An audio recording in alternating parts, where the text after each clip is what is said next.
Welcome back to SpeakPact. We have Mickey Williams in the house today, and I am just super excited to talk with you. First of all, you are a lot of fun. We've had conversations before, and you've really made an incredible career in with your voice, with the power of your voice. So I would love to follow your journey, Mickey. And I can read through your very long bio. I'm going to hit some highlights. I think more of it's going to come out as we speak, but really.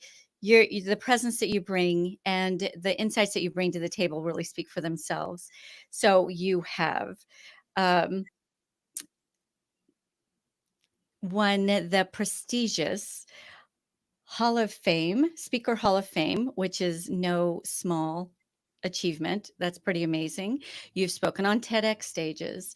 You are not you're also a certified speaker. You're not somebody who's just decided that you have a talent for it, but you've actually studied and honed your craft and really perfected it. I know you've been involved with the bigger organizations for years. Some you're still with, some you've decided to move on from, and maybe we can tap into that just a little bit. What are some of your favorite places, especially for emerging new voices? You have been in meetings or spoken alongside big influencer names. Um, Bill Gates, Tony Robbins, Lou, just some small names, right? Lou Holtz. You've been featured in the Meeting and Conventions magazine.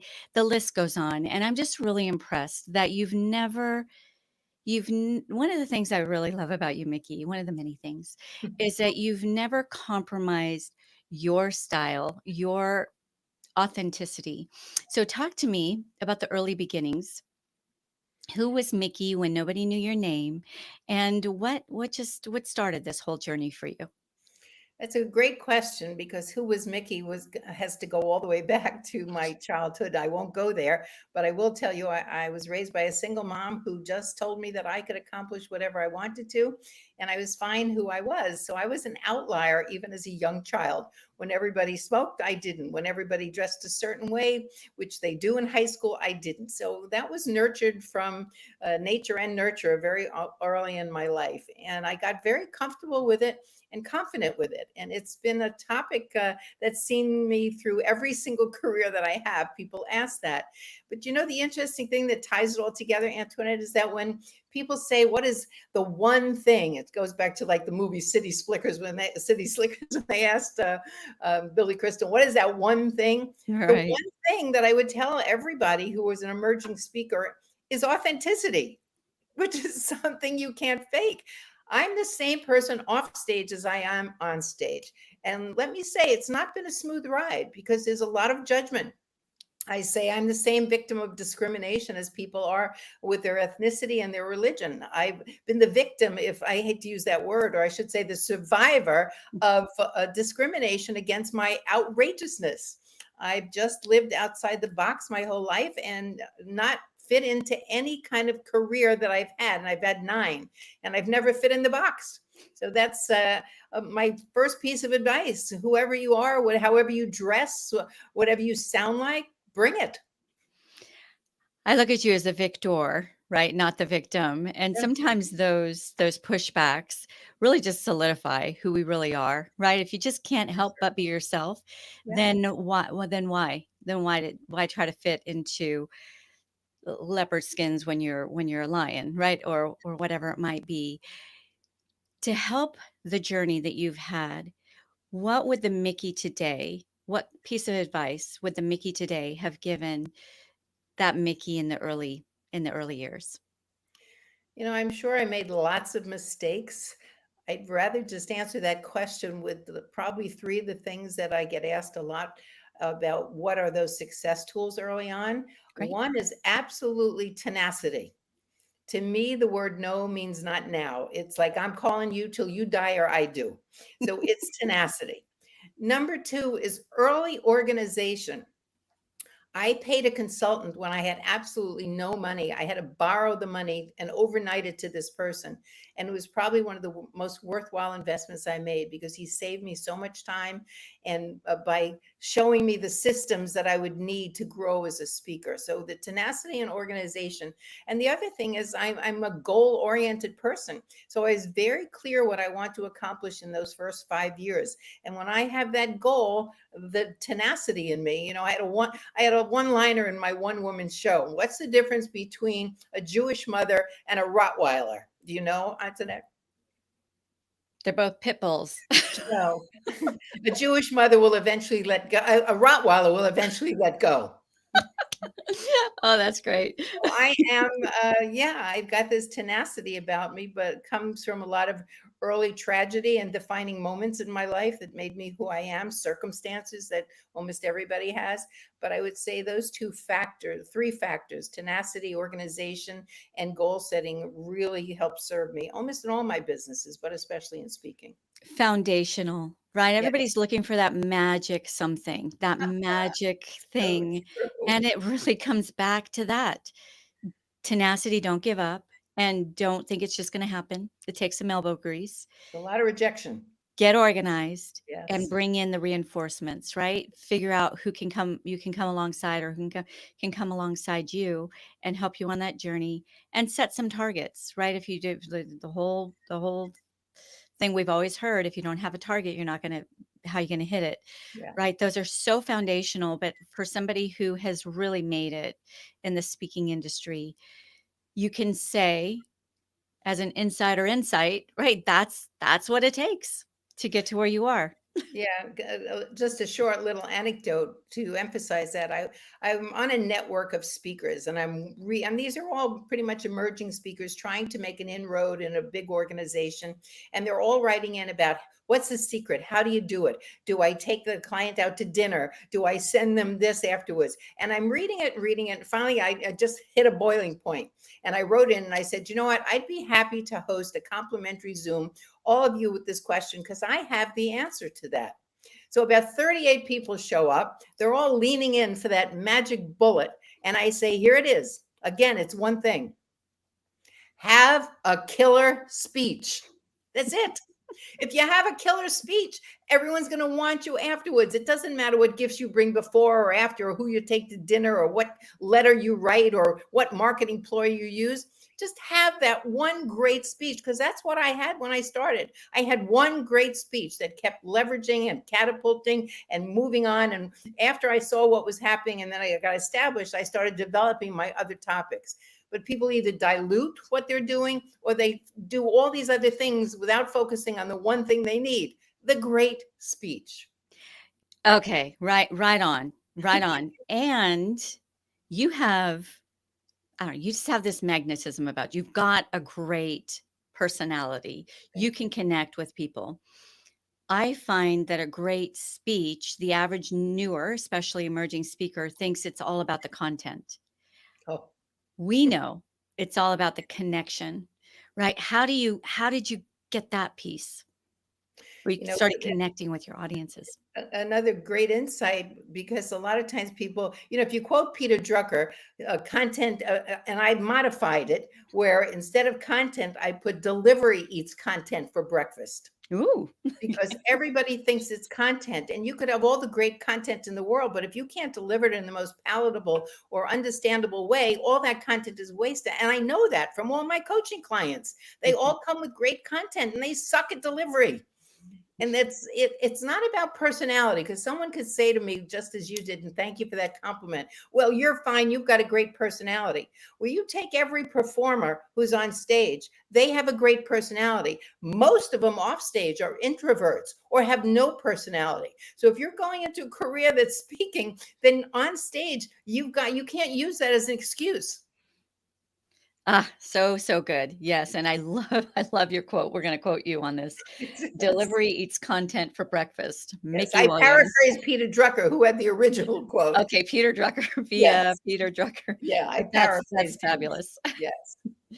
Okay, so how did you grow thicker skin? Like, how were you okay with the criticism and maybe you didn't look the part. You don't look like a white man in a business suit, right? How did you step into your authentic self and be okay, I guess, be okay with the pushback that you might have received along the way? That's a big question with a lot of answers to it. I'll give you one tactical one that everyone could take away. In big letters, put a sign on your desk: SW, SW, SW, SW. And every time you get rejected or every time you feel like you're not making forward, the actual words to those are: some will, some won't, so what, someone's waiting. Some will, some won't. So So what? what?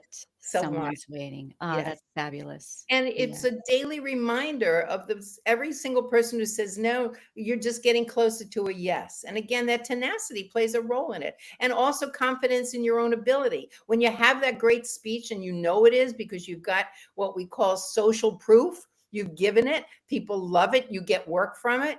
I coach a lot of people now, and I get some people who say, I've been working for this organization and I get no jobs from it. Okay, well then you suck. Go back to the drawing board. It's your speech. It's not the organization. It's not COVID. It's not the economy. It's you. I love that. Okay.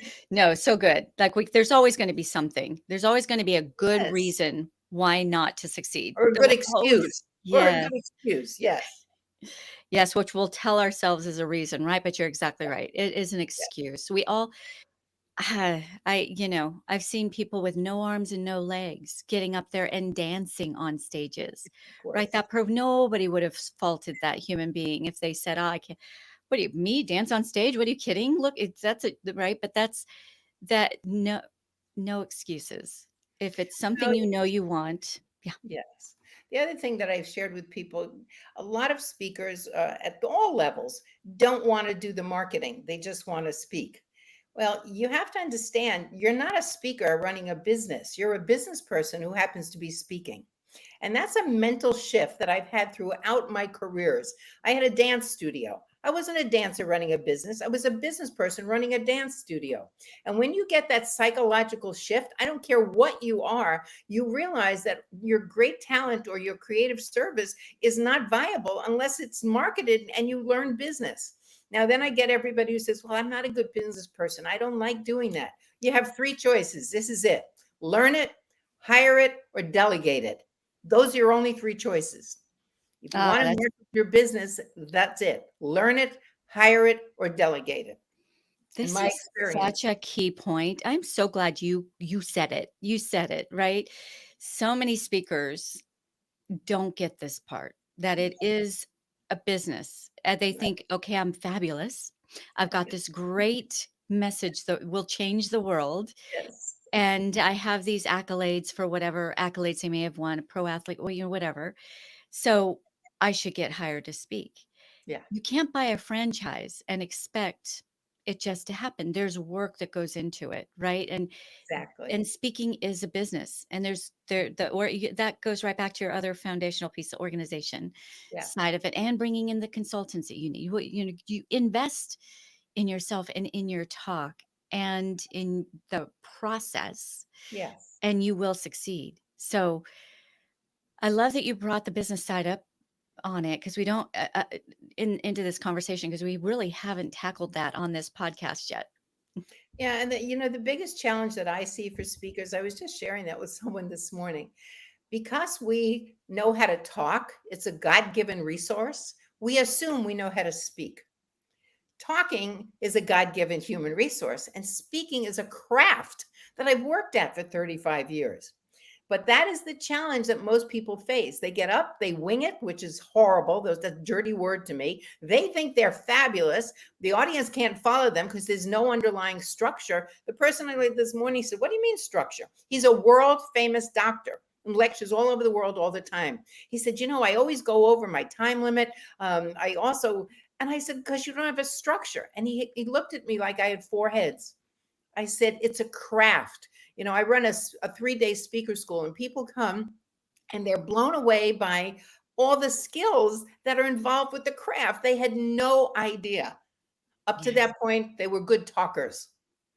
So that's front of stage, right? When you're actually on the stage. But Yes. speak to all the work that it took to get to the stage. That's that's the foundational part of a business, right? We owned a paint contracting company for about 40 years, and people would call us all the time to fix the mess that they had made, right? They just figured they could pick up a brush and start painting. That's the easy part. The hard part is all the prep work, everything that has to happen to make the job a good job, and same with the speaking business. Yes, get your craft down, get your presentation style down, get that talk down, but what does it take before even stepping on the stage? There's again great questions because there's a lot of components to that. It's not a simple answer. It's, somebody asked me a question very early in my career, pre-career practically. They said, "What do you know that an audience will pay to hear?" And that is a pivotal question because in my experience, a lot of the speakers that I coach, emerging speakers, come with that. I'm going to speak on this because I love this topic. Well, who's going to pay for it? Is there a need for it? In what marketplace? Where's your credibility? So when you start to look at who's going to buy it, are you trying to market to an industry that is not interested in your topic, as opposed to what Buddha said, bloom where you're planted? If you have experience as an engineer, we'll start speaking in that field or related fields. So there's a real science to the marketing side of this, as well as and developing the business and just developing that great speech. While you're developing the great speech, you should also be developing the great business and all the aspects that go with business. Yeah, so when you first started, did you just start dialing for dollars, Oh, or absolutely. how did you break into those first couple of talks? I think like anyone, I probably did, but I went back to who I'd done business with before. So I had some credibility. I looked at the industry I was in. At the time I started speaking, because I've had 7 different companies, I was in the fitness industry. And I was trying to market myself to the major corporations. And I realized I was having a challenge. So I went back to bloom where you're planted, fitness industry, but not as a club owner, coming in now as an expert in knowing the industry with a topic of value to them. Once I honed my skills in that industry where where I was comfortable, where I had credibility, I was able to springboard and leverage that into the kind of industries that I wanted to go into. And when I say the industries I wanted to go into, Antoinette, part of it was who can afford me? What industries do I want to be in? Do I want to travel? There were lots of factors to help me, but again, I have great clarity around my goals and what I wanted to do. My first 3 years were all international speaking because I wanted to see the world, and I made that happen. My 5 year goal was to make a 6 figure income at that time. We're talking in the 80s, right? So that was a lot. It was a big deal, yeah. Yeah. And to earn my CSP, my certified speaking professional, and to have hit every continent while speaking. And I achieved that. And then it's on to the next goals. And then it's on to the next fee level. Then it's on to well, I've outgrown that industry. Now I could go to this industry. So it was really very, very deliberate on how I grew that career. Okay, so this is so good. Oh my goodness, Mickey. Okay, so I have a quote. Start Okay. with what you know and then grow. And then have a Absolutely. follow-up quote. Start with who you know and then grow. Just our own phone book, right? We Yes. know people who are working in corporations or working for organizations that might need a speaker. Start with what and who you know, and it expands from there. And you somehow instinctively got that early on. And brilliant. I'm so glad. So before we I have two last questions for you. Just to piggyback on that, because Yeah. Yeah. it's a great thing that you just shared, and I love your little quote. In the multi-level marketing industry, they ask you, because I did that too for a little while, they ask you to make a top 100 list of all the people you know, and another list of all the companies that they ask you to make a list of 100 people you know. I copied that with make a list of the 100 companies you want to speak to. Mm. And then from there, start networking in those industries or look at the people who you know that might be connected to that industry or know someone who knows someone who knows someone. So that was another way that I got to all the dream companies and the countries that I wanted to go to based off your just great quote, which I'll also use. You know what we're gonna do? This is gonna be so fun. We're gonna create a little downloadable. And it'll Okay. be Mickey Williams downloadable, right? The top 100, top 100, top 100, these 3 top 100s. And we'll link it in Okay. the when the pretty this is the live version that we're doing right now, but when the finished Are version you comes saying out, I'm not pretty well, now because it's live? we are live and raw. So that's it's really as simple and foundational as Yeah, that. It's just yeah. we want to skip over the simple and get the glam going, I right? love It's that not you use the word foundational because with my 3-day speaker school, day 1 is billed as foundational. Thank you very much. yay. Okay. Well, let's talk about that. Let's talk about your workshops and the things the things that you offer speakers. Yeah, well, I'm semi-retired from speaking. When I say semi-retired, I still do for certain clients or certain opportunities, or whether it's to donate to my foundation or whether it's a good speaking gig, for pay, whatever it is. But that's not my focus now. My focus now is helping people achieve the success I've had. So I run speaker schools. They're a 3-day school in Naples, Florida, twice a year in October and April. People come from all over. And I've been doing it for 30 years. They sell out because I keep it small, around 12 to 14 people. Day 1 is foundational, to quote you. Day 2 is dynamic delivery day, where they stand up and get coached on their stories and their speaking. And day 3 is how to run the business part of it. And then from there, I have coaching. So lots of times the speaker school people will go into coaching. Or my third one is called Keynote Camp. It's a 2-day one-on-one intensive where I actually design someone's entire speech. So Wow. those are the 3 things that occupy me the most, that I love right now at this stage of career and life, is just really helping others achieve the kind of success I have, whether they want to just travel the world, they want to just give back, they want to make an obscene amount of money. I don't care. I love helping. Fabulous. Yeah, you've gotten to experience that speaker life. It was Yes. worth it, right? It was worth all Oh, that grind. so much so. Now you're passing it forward. Yeah, I love that. thank you. So I we have our signature question I'm going to ask you here in a moment, but before we do, I really want to know what drove you in the beginning, because I know that's what gets everyone over. That's what makes you tenacious. That's what makes you thicker skinned and in it for the long haul, not, not just it didn't work out. I guess I tried to reach out to 10 people, nobody wanted me, so I guess I'll just walk away. What was it early on that you're like, no, this has to work, this just has to work? Well, there's one generic answer that will That fit everyone. driving force. There's one generic answer that will fit everyone. There's 2 that were very personal to me. The generic one is that goal orientation. In every business I've had, I've set a goal and I work towards that goal incrementally, massively in some way. And when I get to it, I know it's time to move on. But that's me. So I believe the generic answer is set a goal for when you get your CSP, when you get in the Hall of Fame, when you get to travel the world, when you get to make X amount of dollars. Set the goal, keep it in front of you, and work towards it. The other 2, I said, are personal to me. Uh, 2, failure is not an option for me, and I'll do whatever it takes to succeed because I'm driven by that type of momentum. And lastly, I was starting my speaking business when I was a victim of a Ponzi scheme and all my money was stolen. Oh my So I goodness. had to ramp up faster than most people, and I was midlife. Wow. Yeah, Wow, that's probably a story. yeah. There's lots of those. Okay, so I fibbed. I have one more question Hey, before the signature question. you're allowed. What is your most kind of unique experience as a speaker, that kind of maybe a defining moment on your journey?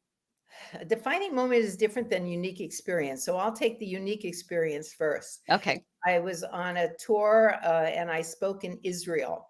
And the last day of the Israeli tour, they took us out. There were about 4 Jeeps, a caravan of Jeeps.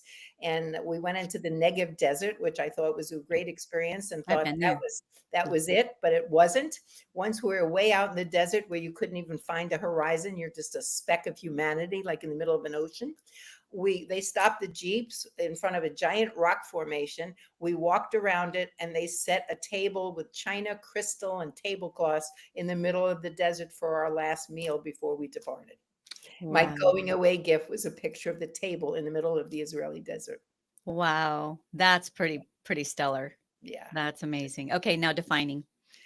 defining moment is for me, it's the person who comes up to you and said, I was thinking of killing myself this morning and I dragged myself here and thank you for your message because now I have a purpose. How do you Wow. replace something like that? Wow. It was a high school boy and I'll never forget it was in Canada. Yeah. Ah, wow. Yeah, I just got it was just filled with bumps. And you know what?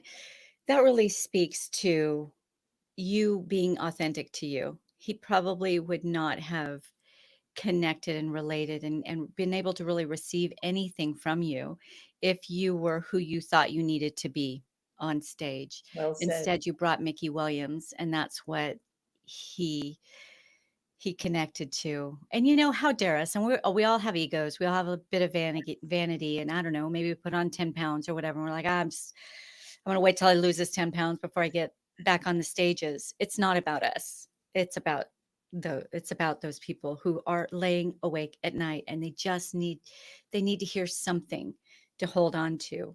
They're praying for that solution that you have for them or that little glimmer of hope that you might have for them. And because of our ego or vanity, we're going to hold that back. It's not about us. Right. Boy, you'd be really good in this career. You say everything that's correct. Does that mean you've been doing this for a while? I Yeah, might have been good in the stuff. industry for a little bit. Yeah. Yeah. Yeah.